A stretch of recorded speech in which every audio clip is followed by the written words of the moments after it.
What's impacting you in the market, in politics, the economy, the world situation? Just tell me, what are your feelings today in the bad vein? In the bad vein? Well, I think, we've lost our way over the last 20, 30 years.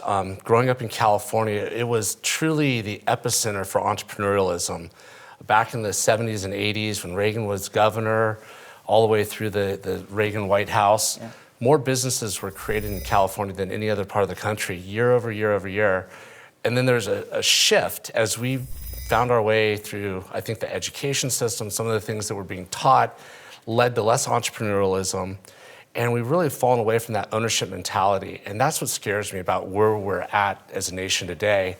And we need to get back there. And I think that that's the biggest issue that we face is really providing entrepreneurs and young people the opportunity to create their own businesses. And it really comes from, when you think about it, the hockey stick of our civilization as Western civilization was the United States. But what it was the First Amendment and Clause 8, which literally entitles you to ownership of your property, your intellectual property, your writings, and what have you. And that is the capital markets that have flourished because of that.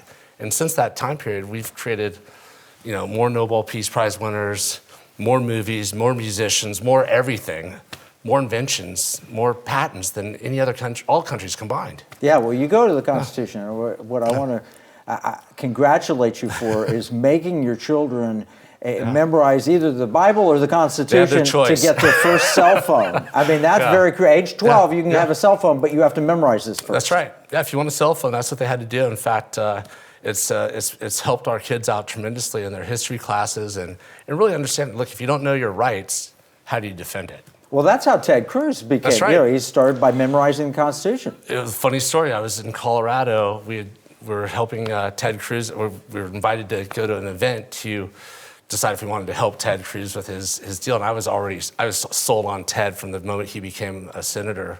His first year, I loved his ability to really filter out the noise and get to the point really quickly. He's an amazing man, and I really treasure what he's done and what he brings to our country.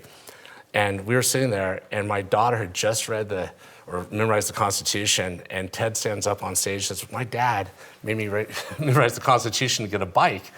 And so I text my daughter, I said, hey, Michelle, you just memorized, there's one other person that had memorized the Constitution to get a bike, and he's running for president. Yeah, no, isn't that cool? Yeah. So that was really kind of cool. It really opened her up, and now she's very involved in Liberty. She worked for CPI, and she's done some really neat things as a young lady at 19 years old. That's awesome. So, well, I'll tell you, I was talking with our mutual friend Chris Buzzkirk earlier, and he wrote this book about America and the art of the possible. Yes. And he contrasts how we used to be very innovative, which ties in with what you just said.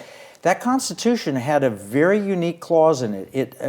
It said the Congress could establish patents and the first patent law signed by President Washington said he, she, or they could invent things. So it's a use of pronouns, not in the modern sense, but the use of pronouns. But it meant women could invent. Yes. More importantly, it meant individuals, male, female, or a group of individuals together. But it wasn't the great British science societies. It was individual entrepreneur innovators. That's right. And they made America great. And we've kind of gone away from that. California went away from that. We've fallen away tremendously. I mean, we went from being the most productive in new business startups in the nation for years. Really, post-World War II, you saw all these companies, whether they're manufacturing cars, airplanes. I mean, there's tons of that. You got consolidation that happened, what have you.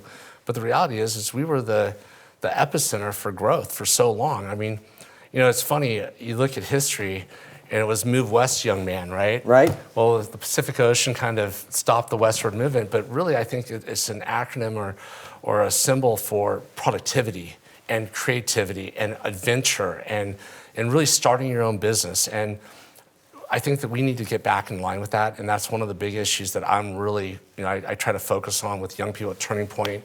I just love these young creative minds that are out there, they want an opportunity, and yet we're falling into this oligarchy of European structure, if I might say so, where we're taking that away and making it harder for capital to flow to new creation.